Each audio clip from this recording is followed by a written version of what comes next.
하겠습니다. 하나님께 주신 말씀은 사도행전 8장 1절부터 8절까지의 말씀입니다. 사도행전 8장 1절부터 8절까지의 말씀입니다. 사도행전 8장 1절부터 8절까지의 말씀입니다.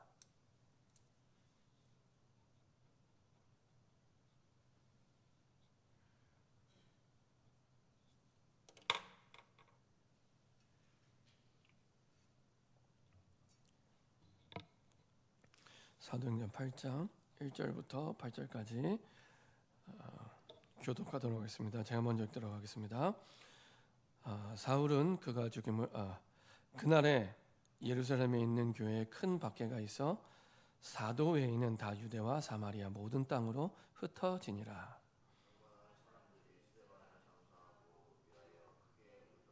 사울이 교회를 잔멸할세 각 집에 들어가 남녀를 끌어다가 옥에 넘기니라.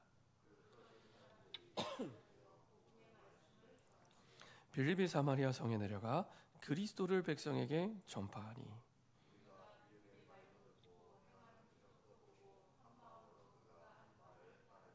많은 사람에게 붙었던 더러운 귀신들이 크게 소리를 지르며 나가고 또 많은 중풍병자와 못 걷는 사람이 나으니. 아멘. 제가 한번 기도하고 말씀 나누도록 하겠습니다. 전능하신 하나님 감사드립니다. 스데반은 순교했지만 여전히 지금도 살아서 우리에게 말씀하고 있고 복음을 전달하는 그리스도의 제자로 남았던 것처럼 우리의 삶이 이 영원한 응답 속으로 들어가게 하여 주옵소서. 우리와 우리 후대와 우리를 통해 복음 들은 모든 사람들에게 여전히 살아있는 그리스도의 제자로 주의 복음이 전달되는 증인으로 설 수 있도록 하나님이 역사하시고 인도하여 주옵소서. 복음을 깨닫는 우리의 눈을 열어 주옵소서. 복음의 가치를 발견하게 하여 주옵소서. 우리의 인생을 드릴 만큼, 우리의 생명을 드릴 만큼 그 복음의 깊이와 넓이와 높이가 날마다 새롭게 발견되게 하시고 깨달아지게 하시고 우리의 가는 곳마다 정말로 이 복음만을 아버지 하나님 전달하는 복음의 축복을 날마다 누리며 그리스도의 빛을 전달하게 하여 주옵소서. 감사드리며 주 예수 그리스도의 이름으로 기도합니다. 아멘. 오늘 함께 나눌 말씀 제목은 하나님의 방향, 하나님의 목표입니다. 하나님의 방향, 하나님의 목표입니다. 우리 좌에 계신 분과 인사하겠습니다. 예수님은 그리스도이십니다. 예, 우리 한 번 더 인사드리겠습니다. 당신은 살아있는 그리스도의 제자입니다. 언뜻 보면 되게 이상한 말일 수도 있어요. 나 살아있는데. 근데 영원한 응답 속에 있는 그리스도의 제자라는 뜻입니다. 우리 오늘 제목을 가지고 우리 또 인사하도록 하겠습니다. 하나님의 방향, 하나님의 목표에 내 인생을 맞추면 됩니다.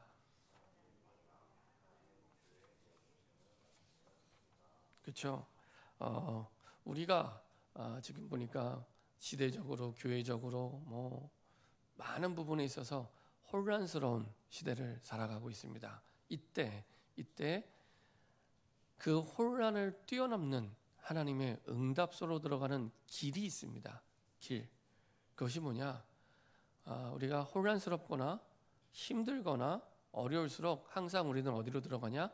나 중심으로 들어가요. 나 중심. 그래서 지난주 계속 말씀드린 대로 두 가지 그 세계관이 이 땅에 존재한다 이런 말씀을 드렸습니다. 하나는 사람 중심의 인본주의 세계관, 그리고 또 하나는 하나님 중심의 신본주의 세계관. 이렇게 두 가지 세계관이 있습니다.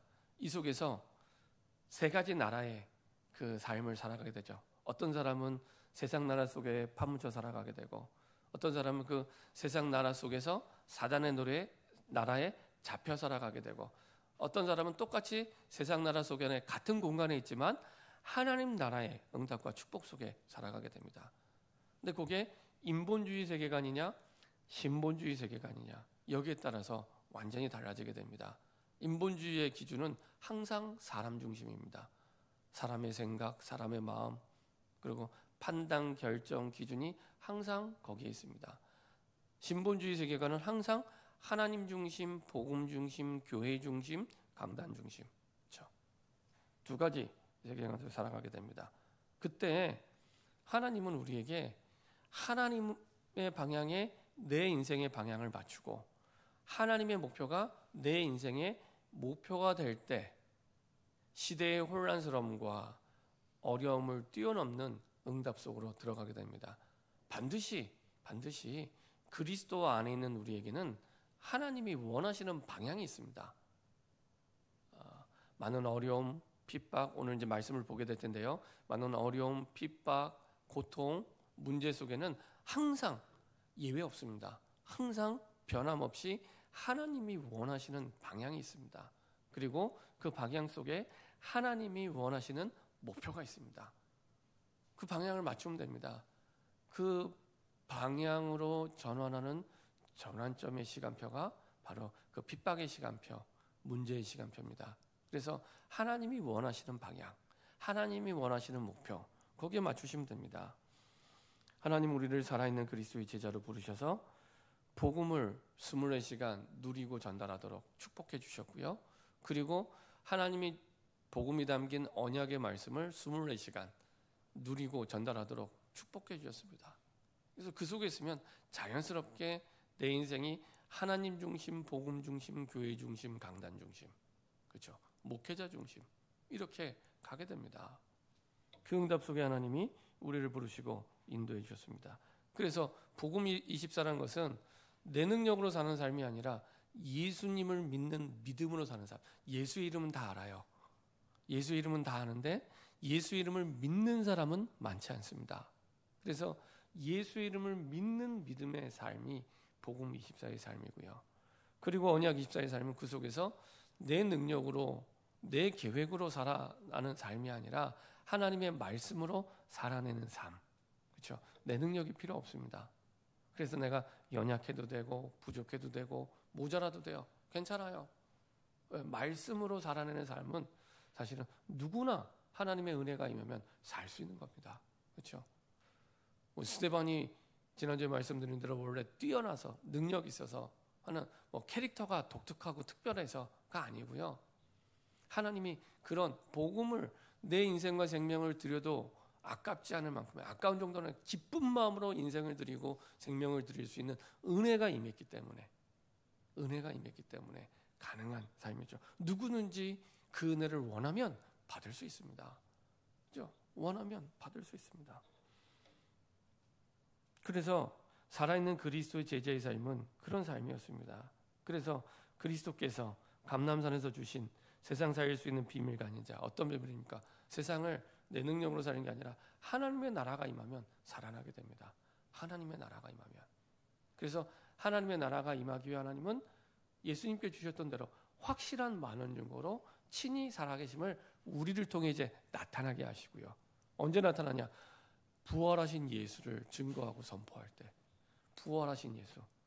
내 안에 부활하신 예수가 살아있을 때 내가 살아나요. 죽음과 사망 권세를 끝내신 부활의 예수가 내 안에 살아있을 때 내가 살아나게 되고요. 이 부활의 예수를 그리스도로 우리 현장에 전달할 때 사실은 그 현장이 그 부활하신 그리스도로 말미암아 생명을 얻게 되고 완전히 살아나게 됩니다. 부활. 그렇죠? 이 어마어마한 축복이 우리에게 약속되어 있습니다. 그래서 우리는 세상 사람들처럼 눈에 보이는 힘으로 살아가는 존재가 아닙니다. 밥을 먹어야겠지만 밥심으로 살아가는 존재가 아니고요. 눈에 안 보이는 힘으로 살아가는. 그래서 영적 망대부터 세우시면 됩니다. 영적 망대. 하나님의 망대. 내 삶에 진짜 하나님을 믿는 믿음의 시스템이 세우는 시스템. 망대를 다른 말로 표현하면은 시스템입니다. 그런 시스템이 되도록 사실은 세워지는 그 영적 망대부터 그때 우리에게 이 능력이 회복이 되고요. 직분을 통해 응답 누릴 수 있도록 직분을 능히 감당하고 영광 돌릴 수 있는 직분이 회복이 됩니다. 어느 정도로 스데반은 이 힘이 회복이 됐냐? 순교를 각오하고 헌신할 만큼 복음의 가치를 발견한 거죠. 스데반의 캐릭터가 아닙니다. 스데반의 능력이 아닙니다. 그렇죠? 스데반이 훌륭해서가 아닙니다.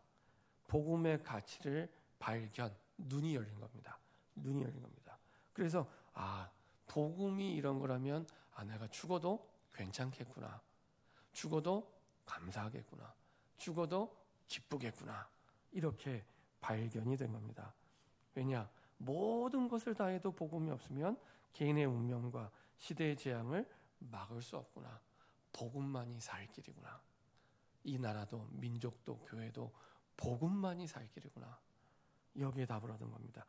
이 설교가 사도행전 7장 1절부터 53절까지 스데반의 설교의 핵심이었습니다. 이스라엘 백성들이 잘 아는 구약 성경을 가지고 아브라함부터 쭉 설명한 거예요. 복음만이 살 길이야. 이 얘기를 한 겁니다. 이게요, 베드로가 고백했던 내용과 똑같아요. 사도행전 4장 12절. 다른 이로서는 구원을 얻을 수 없나니 천하인간의 구원을 얻을 만한 다른 이름을 우리에게 주신 일이 없다. 다른 길 없다. 이 길만이 살 길이다. 그렇죠? 스데반의 환란으로 인하여 누가복음은 누가 썼을까요? 누가복음은 굉장히 넌센스 퀴즈인데요. 너무 진지하게 들으시는 것 같습니다. 누가복음은 누가 썼을까요? 네, 맞습니다. 누가가 썼습니다. 누가복음은 누가가 썼습니다. 사도행전은 누가 썼을까요? 예, 역시 사도행전도 누가가 썼습니다. 자, 그럼 누가의 직업은 뭘까요? 누가의 직업. 그렇죠. 그래서 누가복음에 오늘도 이제 중풍병자가 나왔지만은 의사이기 때문에 정확하게 병명까지도 이렇게 세밀하게 적은 겁니다. 그러니까 의사인 누가가 봤을 때 이 치유의 역사와 응답을 기록한 것은 이거는 정말 하나님이 하셨구나. 의사잖아요. 어떤 면에 의과학자, 어떤 면에서는 의과학자잖아요. 근데 의사의 눈으로 봐도 이거는 정말 하나님이 하셨구나라는 그 믿음이 포함되어 있는 겁니다. 자, 그런 누가가요, 성경을 기록할 때 사도행전 11장 19절에 굳이 이런 표현을 쓸 필요가 없습니다. 스데반의 환란으로 인하여 이런 표현을 쓸 필요가 없어요. 그냥 이방인 기독교인들이 초대교회에서 복음을 받아 지금 사도행전 11장에 이 구부로 안디옥에 갔던 그 사람들은 초대교회 성령 충만 때 예루살렘에서 복음을 받은 이방인 기독교인들입니다. 그 이방인 기독교인들이 구부로와 안디옥까지 간 거거든요. 그러면 이렇게 기록할 수 있잖아요. 예루살렘에서 복음받은 이방인 기독교인들이 구브로와 안디옥까지 이르러 이렇게 표현할 수 있습니다. 근데 굳이 여기 스데반을 넣었어요. 스데반의 환란으로 인하여. 그 말은 무슨 뜻입니까? 이게 근본적인 이유란 겁니다. 스데반의 환란. 이것은 성경을 쓴 누가가 하나님의 숨은 계약을 깨달았다는 겁니다. 환란이 일어났는데 환란이 문제가 아니라 사도행전 6장에서도 말씀드렸죠. 환란이 일어났는데 환란이 문제가 아니라 환란 이면에 숨은 하나님의 계획이 이거였구나. 이거를 깨닫고 쓴 내용이 스데반의 환란으로 인하여 이렇게 표현한 겁니다. 그래서 여기에 처음으로 안디옥 교회가 이방인 복음화를 위한 안디옥 교회가 세워지게 됩니다. 그래서 스데반은 진작에 순교했지만 스데반의 순교의 자리에 누가는 없었어요. 근데 누구를 통해 들었을까요? 여기 본 사람이 있잖아요. 바울에게는 일평생 스데반이 하나님의 영광을 바라봤잖아요. 하늘문이 열리고 보좌의 우편에 서신 그리스도를 봤잖아요. 그 말은 부활하신 그리스도가 계신 거예요. 이거를 보면서 순교했던 그 장면을 바울은 일평생 잊을 수 없었습니다. 그래서 바울이 고린도전서에 보면 나는 날마다 죽노라. 그 표현을 할 때 바울은 다른 생각이 아니라 하나님의 영광을 바라보며 영광스러운 죽음을 선택했던 스데반. 그게 완전히 영상처럼 남아있는 겁니다. 그래서 사도행전에서 3번이나 하나님의 영광의 음성을 들었던 다메섹 도상의 간증을 3번이나 해요. 사도행전 9장, 사도행전 22장, 사도행전 26장. 그렇죠? 그리고 그 영광을 받던 바울은 일평생 변하지 않고 주의 길을 갑니다. 스데반의 이 환란, 스데반의 순교는 완전히 핍박자 사울을 전도자 바울로 바꾸는, 완전히 이거는 기적과 같은 일을 했고요. 이방인 복음화한 교회 세워지고요. 처음으로 이때 그리스도인다운 그리스도인, 우리말로 하면 야 진짜 예수 믿는 사람이구나. 세상에 다 이 선데이 크리스찬처럼 예수 믿는 사람이 안 보이는데 이 안디옥 교회 교인들은 진짜 예수 믿는 사람이구나. 저는 우리 주영교회가 그런 교회가 되길 원합니다. 야, 주영교회 보면은 진짜 예수 믿는 사람이구나. 야, 예수 믿으려면 이렇게 믿어야 되는구나. 저는 이런 모델이 됐으면 좋겠습니다. 안디옥 교회가 그런 교회였습니다. 처음으로 별명이, 이건 별명이잖아요. 안디옥 교회 교인들의 별명입니다. 그리스도인이라. 교회사에서 처음으로 선교사 파송한 이 장면이 사도행전 13장인데 주인공이 바울이었어요. 교회사에서 처음으로. 그 바울을 통해 이전까지 한 번도 가보지 못했던 이방인의 땅, 흑암의 땅이었던 그 현장에 그리스도의 빛이, 생명의 빛이, 창조의 빛이 비춰지게 됩니다. 마게도냐, 소아시아 지역에, 로마 지역에, 전 세계 현장에, 그리고 한국의 현장에, 한국의 5,000년 역사 속에 4,900년 동안 흑암의 자리에 앉아있던 우리나라가 그리스도의 빛이 비추어져서 완전히 다른 나라가 됐잖아요. 어떤 목사님 그런 얘기 하더라고요. 우리나라는 객관적으로 보면은 잘 될 수 있는 이유가 하나도 없는 나라다. 우리나라는 잘 될 수 있는 이유가 하나도 없대요. 6.25 전쟁 이후에, 2차 세계대전 이후에 전쟁이 일어난 나라 가운데 유일하게 가장 발전한 나라가 대한민국입니다. 이해되세요? 우리는 6.25를 겪었고 일제시대를 겪었고 그렇게 어려운 시간을 보냈는데 이렇게 바뀔 수 있었던 것은, 우리나라가 자원이 있습니까? 인구가 많습니까? 땅이 큽니까? 잘 될 수 있는 조건이 아무것도 없어요. 우리 주변에는요, 전 세계에서 가장 전쟁이 일어나기 좋은 이 무기가 많은 나라들이 주변에 쫙 퍼져 있습니다. 일본, 러시아, 북한, 중국 전부 다 전 세계에서 그 군사력에 5손가락 안에 드는 그런 나라들입니다. 군사력으로. 북한은 조금 순위가 떨어졌죠. 무기가 노후화돼서. 그래도 10손가락 안에 들어요, 북한이. 대단한 나라입니다. 군사력으로는. 그런 나라가 주변에 있는, 그럼에도 불구하고 6.25 이후로 아직까지 전쟁이 일어나지 않고 이렇게 발전한다는 것은 기적 같은 일입니다.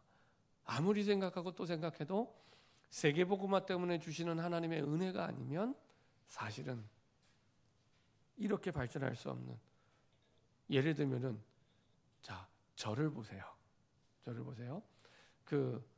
우리나라가 6.25 때 우리나라를 도와줬던 나라들이 있습니다. 예를 들면 필리핀, 우리 서기석 선교사님, 필리핀은요 6.25 때 우리나라 도와준 나라예요. 도와줄 때 필리핀이 우리나라보다 3배 잘 살았습니다. 잘 살았다니까요, 3배. 근데 지금은 완전 바뀌었잖아요.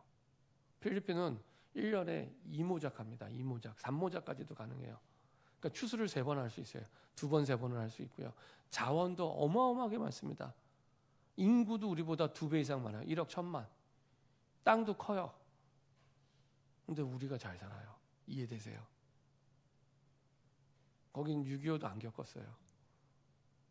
이디오피아가 우리나라 도와줬던 나라입니다. 6.25 때. 우리나라 와서 불쌍하다고 군인들이 월급 받아서 고아원을 만들어줬어요. 이디오피아가. 근데 지금은 비교가 안 되잖아요. 잘 살 수 있는 조건이 아무것도 없습니다. 아무리 생각하고 또 생각하고 기도해봐도 하나님의 은혜가 아니면 우리는 살 수 없는 나라입니다. 감사하죠. 그래서 더더욱 하나님의 은혜를 붙잡게 되고 전 세계를 살리는 선교의 나라, 제사장 국가가 됐죠.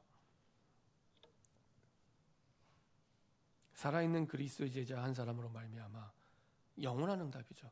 이 응답은 주님이 재림하시는 그날까지 계속됩니다. 영원한 응답입니다. 그 영원한 응답의 대열 속에 우리가 부름받은 겁니다. 감사하죠.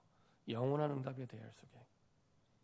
자, 이 흐름 속에 이제는 박해를 더 심하게 당하는 시간표가 왔습니다. 그게 사도행전 8장입니다. 박해를 더 심하게 당해요. 박해를 더 심하게 당합니다. 이제 초대교회가 무서운 박해 속에 빠져들게 들어가게 됐습니다.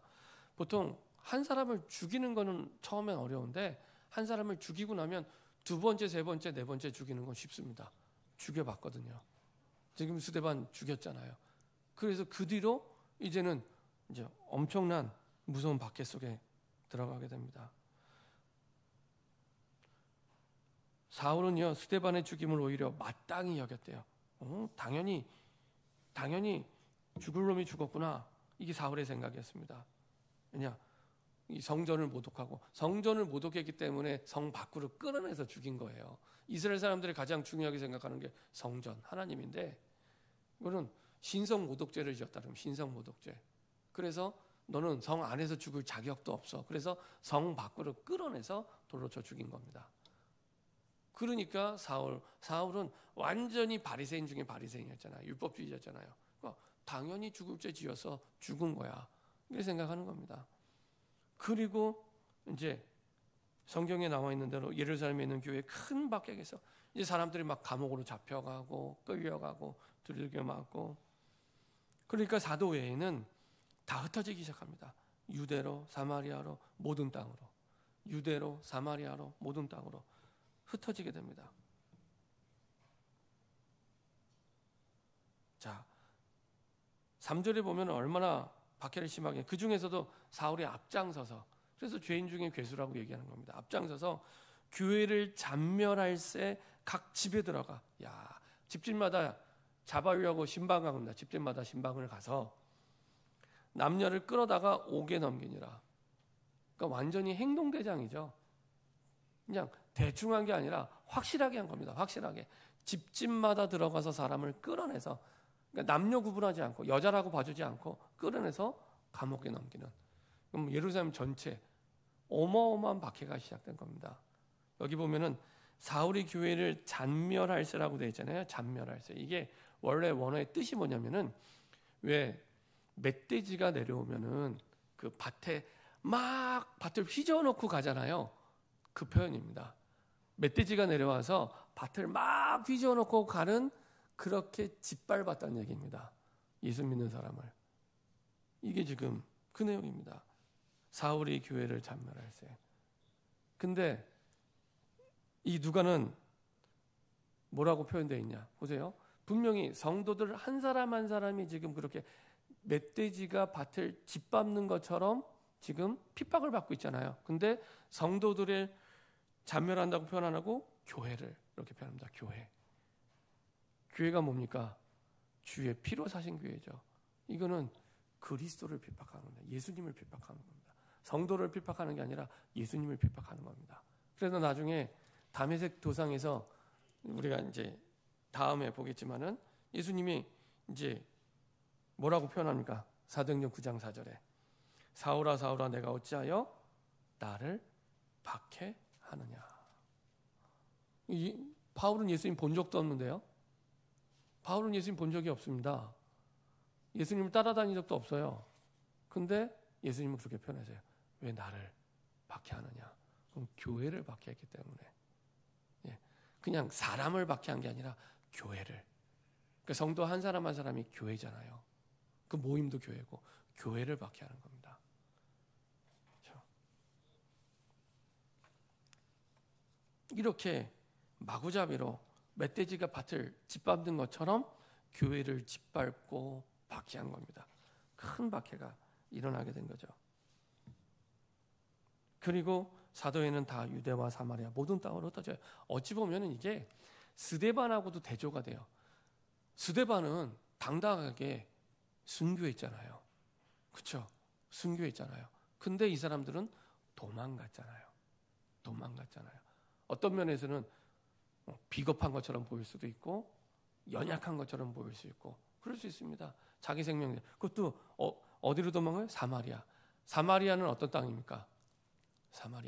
사마리아는 이스라엘 백성들이 가장 싫어하는 땅입니다. 안 가요. 평상시에 안 가는 땅입니다. 그러니까 사마리아까지 도망갔다니 어떤 뜻이 있습니까? 설마 여기까지 쫓아올까라는 마음도 있었겠죠. 설마 여기까지 쫓아오겠어. 여기 사마리아인데. 유대인이 자기도 도망간 사람도 유대인들이고 사실은 유대인들이 가장 싫어하는 땅에까지 간 거예요. 그 사마리아. 그래서 지난주에도 말씀드렸지만 이 사마리아가 뭐 복음이 전했다는 얘기는 북한 땅에 복음이 전달될 만큼 어려운 땅입니다. 북한 땅에 복음이 전달될 만큼 어려운 땅이 사마리아. 근데 거기까지 도망갔대요. 거기까지. 어떤 면에서는 그만큼 무섭게 큰 위협으로 핍박이 일어났습니다. 자, 근데 보세요. 두 번째, 중요한 건 하나님의 방향입니다. 하나님의 방향. 하나님의 방향. 하나님의 방향이 어디 있습니까? 사도행전 1장 8절 한번 보도록 하겠습니다. 사도행전 1장 8절. 다 잘 아시겠지만 같이 한번 합독하도록 하겠습니다. 사도행전 1장 8절.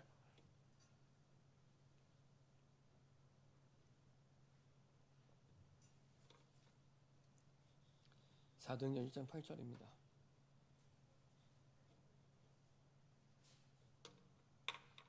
같이 한 목소리로 합독하도록 하겠습니다. 오직 성령이 너희에게 임하시면 너희가 권능을 받고 예루살렘과 온 유대와 사마리아와 땅 끝까지 이르러 내 증인이 되리라 하시니라. 하나님이 전 세계를 향한 마스터 플랜이 사도행전 1장 8절입니다. 마스터 플랜. 하나님의 마스터 플랜. 사도행전 1장 8절입니다. 예루살렘과 온 유대와 사마리아 땅 끝. 다른 말로 얘기하면 내 인생을 향한 하나님의 마스터 플랜이 뭘까요? 내 인생을 향한 마스터 플랜이 뭘까요? 하나님의. 사도행전 1장 8절입니다. 내가 흔들리든 고민되든 갈등하든 믿음으로 가든 항상 하나님의 마스터 플랜, 완전한 계획, 주인의 계획, 완전한 하나님의 계획은 뭐라고요? 사도행전 1장 8절입니다. 예루살렘과 온 유대와 사마리아와 땅 끝까지 이르러 내 증인이 되리라. 내가 믿든지 안 믿든지 하나님의 전 세계를 향한 마스터 플랜, 사도행전 1장 8절. 그리고 내 인생을 향한 하나님의 마스터 플랜도 사도행전 1장 8절입니다. 그렇죠? 그 방향 속에 있습니다. 그래서 우리가 핍박이 오고 문제가 오면은 하나님의 방향 속으로 들어가는 시간표입니다. 하나님의 방향. 하나님의 방향이 뭡니까? 하나님의 마스터 플랜. 그게 사도행전 1장 8절입니다. 예루살렘과 온 유대와 사마리아와 땅 끝까지. 근데 우리는 오랫동안 하나님의 마스터 플랜을 믿지도 않았을 뿐더러 잊고 살았습니다. 내 형편 따라, 내 직업 따라, 내 먹고 사는 문제에 걸려서 그것을 위해서 살았지 하나님의 마스터 플랜을 위해서 안 살았어요. 우리가 어려움을 당하고 핍박을 당하고 또 여러 가지 문제가 왔을 때 항상 그것을 뛰어넘는 응답은 여기에 있습니다. 하나님의 마스터 플랜. 이 속으로 들어가면 됩니다. 하나님을 향하여 하나님이 원하시는 방향 속으로 들어가라는 하나님의 사인입니다. 자, 그래서 도망갔는데 간 땅이 사마리아예요. 방향이 하나님과 맞았잖아요. 그렇죠? 그 흩어진 사람이 뭐합니까? 8장 4절 같이 한 목소리 합독하도록 하겠습니다. 8장 4절입니다. 그 흩어진 사람들이 두루 다니며 복음의 말씀을 전할세. 뭘 했다고요? 복음의 말씀을 전합니다. 복음의 말씀. 이게 하나님의 방향입니다. 그 사마리아 땅에 복음의 말씀을 전하는 게 하나님의 방향이에요. 자, 더 세밀하게 얘기하죠. 이제 5절. 이제는 구체적으로 얘기합니다. 5절. 같이 한 목소리로 합독하겠습니다. 빌립이 사마리아 성에 내려가 그리스도를 백성에게 전파하니. 그렇죠? 그건 콕 집어 얘기해요. 누가요? 빌립이 사도입니까? 평신도입니까? 평신도예요. 사도가 아니에요. 근데 빌립은 어떻게 뭐 때문에 뽑혔다고요? 구제. 사도행전 6장에 구제 때문에 뽑힌 사람인데 빌립이 구제했다고 안 써요. 뭐 했다고요? 복음의 말씀을 전하고 그리스도를 할 때, 좀 더 정확한 표현은 예수가 그리스도라고 선포한 겁니다. 예수가 그리스도라고 복음을 전한 거예요. 그 말은 빌립 집사의 주업이 평신도인데 구제가 아니라 뭐라고요? 복음의 말씀을 전하는 겁니다. 복음의 말씀을 전하는 겁니다. 사도가 아니라 지금 평신도입니다. 그렇죠? 우리 교회가 일어나 그리스도의 빛을 발하라는 것은 이거 하자는 겁니다. 이게 우리의 주업이니까.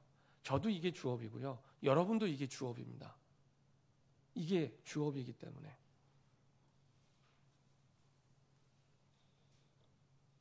자, 그랬더니 어떤 일이 일어납니까? 결과입니다. 결과. 우리가 이제 현장에서 받을 응답의 결과들. 6절부터 8절까지 같이 한 목소리로 합독하겠습니다. 무리가 빌립의 말도 듣고 행하는 표적도 보고 한 마음으로 그가 하는 말을 따르더라. 많은 사람에게 붙었던 더러운 귀신들이 크게 소리를 지르며 나가고 또 많은 중풍병자와 못 걷는 사람이 나으니 그 성에 큰 기쁨이 있더라. 그렇죠? 무리가 빌립의 말도 듣고 행하는 표적도 보고 한 마음으로 그가 하는 말을 따르더라. 그러니까 빌립의 말을 듣고 하나님이 기적도 증거도 주신 거예요. 근데 기적을 따라간 게 아니라 중요한 포인트가 뭐라고요? 한 마음으로 그가 하는 말을 따르라. 그 말이 뭐예요? 빌립이 무슨 말을 했습니까? 예수가 그리스도라는 복음을 선포했잖아요. 그걸 따라갔다는 겁니다. 그걸 따라갔더니 더러운 귀신들이 크게 소리내며 나가고 흑암이 떠나가고 귀신 들린 자들이 회복이 되고 또 많은 중풍병자와 못 걷는 사람이 나니, 아까 누가의 직업 의사라고 얘기했죠.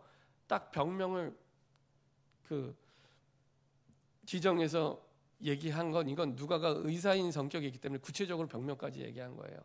그러면서 이 중풍병자는 그냥 이 한글 성경으로 보면은 그냥 중풍병자 이렇게 보이지만은 그냥 중풍병자가 아니고요. 중풍병이 오면은 부분적으로 마비가 된 사람도 있잖아요. 근데 여기서 말하는 중풍병자는 이제 헬라어 원어는 다르게 써져 있어요. 완전히 거의 중증의 중풍병자입니다. 거의 몸이 마비된. 그러니까 회복이 거의 불가능한 중풍병자입니다. 그런 사람도 나음을 입고 회복이 됐다는 겁니다. 언제요? 예수가 그리스도라는 복음이 선포될 때. 그래서 그 예수가 그리스도가 선포된 그 복음 때문에 그 성에 큰 기쁨이 있더라. 흑암의 땅에, 이전까지 복음이 전달되지 않았던 그 흑암의 땅에 이제는 진짜 큰 기쁨이 임하게 됩니다. 그렇죠?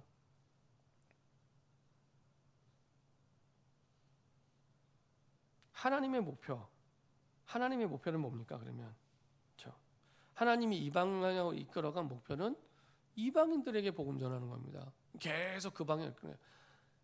이스라엘 사람들이 이방인한테 복음 전하는 게 하나님의 목표인데 안전하니까 핍박을 줘서라도 하나님이 흩으시는 거예요. 하나님이 허락하신 겁니다. 그 핍박을. 그렇죠? 아니, 하나님이 초대교회 성도들을 사랑하시잖아요. 그렇죠? 하나님의 백성인데 사랑하시잖아요. 근데 핍박을 안 막으세요. 우리가 부모가, 자녀가 핍박이 오면 부모의 마음으로는 그 핍박을 막아주고 안 되도록 하는 게 부모의 마음이잖아요. 근데 하나님 그걸 안 막으세요. 그 말은 이방인에게 복음 전하는 게 비교할 수 없을 만큼의 큰 가치이기 때문에 하나님이 허락하시는 거예요. 오늘 제가 기도하다가 그런 생각이 들더라고요. 하나님, 참 많은 어려움과 문제들이 있는 시간표 속에 살아가는데 이걸 왜 허락하셨습니까? 라고 했을 때 하나님 주신 음성은 그렇습니다. 야, 너는 지금 죽어도 천국 가지 않냐? 그렇죠? 지금 죽어도 우리는 천국 가요. 더 좋은 하나님의 나라에 가요. 근데 세상에 있는 저 사람들은 갈 길 몰라 방황하며 지금 사망의 길을 갖고 있는, 영원한 지옥의 길을 갖고 있는 저 사람들은, 그렇죠? 그러니까 쉽게 이해가 되더라고요. 아, 그렇구나. 하나님이 왜 핍박을 허락하시면서까지 흩으셨는지 이해가 되는 거예요. 그렇지. 이 사람들은 지금 사망의 길을 가고 있는데, 지옥의 길을 가고 있는데, 그죠? 그것보다 시급하고 중요한 게 없구나. 그래서 하나님이 허락하셔서 다민족을 살리는 이방인 복음화의 길로 가게 하신 겁니다. 우리 교회는 다민족 복음화를 준비해야 되고 하나님께서 그 길 속에 우리 모든 응답을 준비해 놓고 기다리고 있습니다. 그래서 성전에 있었던 이방인의 뜰이 교회 안팎에 준비될 수 있도록 이방인 복음화를 위한 다민족 복음화를 위한 시스템들이 교회 안팎에 준비될 수 있도록. 그리고 하나님의 목표는 뭡니까? 그 현장을 치유와 회복으로 바꾸는 것이었습니다. 그래서 그 현장에 복음 치유, 가장 필요한 게 복음이었기 때문에 선명한 그리스도의 복음, 성경적인 복음이 전달되게 하셨고요. 거기에 따라서 육신적인 치유, 마음의 치유, 영적 치유가 같이 일어나도록 하나님이 참된 치유와 회복을 하게 하셨죠. 이게 기도의 뜰입니다. 그렇죠? 우리 교회가 준비해야 될 응답의 시스템, 우리가 현장에 준비해야 될 응답의 시스템. 그때 교회는, 현장은 큰 기쁨으로 충만하게 됩니다. 다른 기쁨이 아니라 이 속에서 오는 기쁨이 진짜 기쁨이 되는 거죠. 우리에게 좋은 일이 생기면 기뻐하고 안 좋은 일이 생기면 슬퍼하고 그런 종류의 세상의 기쁨이 아니고요. 하나님이 기뻐하시는 큰 기쁨, 그것이 임하게 됩니다. 결론입니다. 하나님이 원하시는 방향, 목표가 있습니다. 하나님의 마스터 플랜. 우리가 문제가 오고 어려움 왔을 때는 다시 그 방향으로 돌아가는 인생의 시간표예요. 전환점의 시간표입니다. 내 인생의 방향과 목표가 하나님이 원하시는 방향과 하나님이 원하시는 목표로 맞추는 시간표입니다. 그때부터 우리에게 와 있는 환난, 핍박, 문제가 이해가 되고 뛰어넘게 됩니다. 마태복음 24장 14절 한번 보도록 하겠습니다. 예수님이 하신 말씀인데 역시 하나님의 마스터 플랜이 어디에 있는지 잘 나타나 있죠. 하나님의 마스터 플랜, 완벽한 하나님의 계획. 자, 마태복음 24장 14절입니다.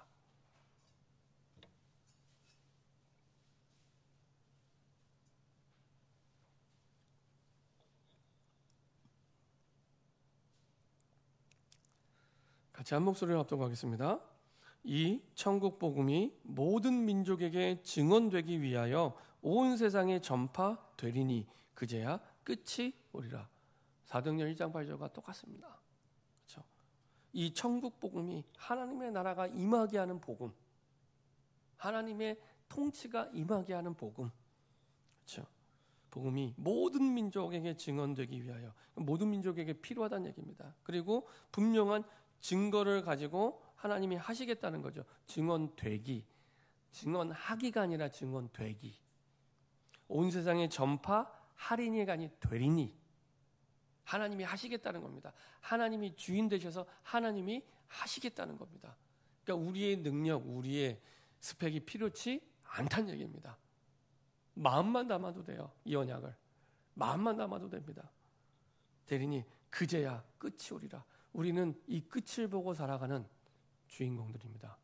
눈앞에 보고 있는 것을 바라보는 사람들이 아니고요. 이 끝을 바라보고 오늘을 살아가는 사람. 이 사람이 가장 지혜로운 사람이고 가장 능력 있는 사람입니다. 끝을 바라보고 하기 때문에 눈앞의 일 때문에 일희일비하지 않습니다.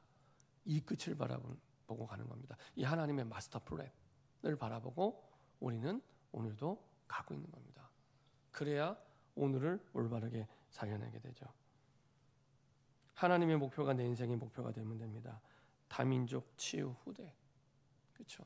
새뜰, 다민족을 위한 이방인의 뜰, 세상을 살리기 위한 기도의 뜰, 우리 아이들을 교회의 미래, 세상의 미래 우리 아이들을 제대로 영적 대통령으로 키워내는, 영적 서밋으로 키워내는 아이들의 뜰, 이게 우리 사명입니다.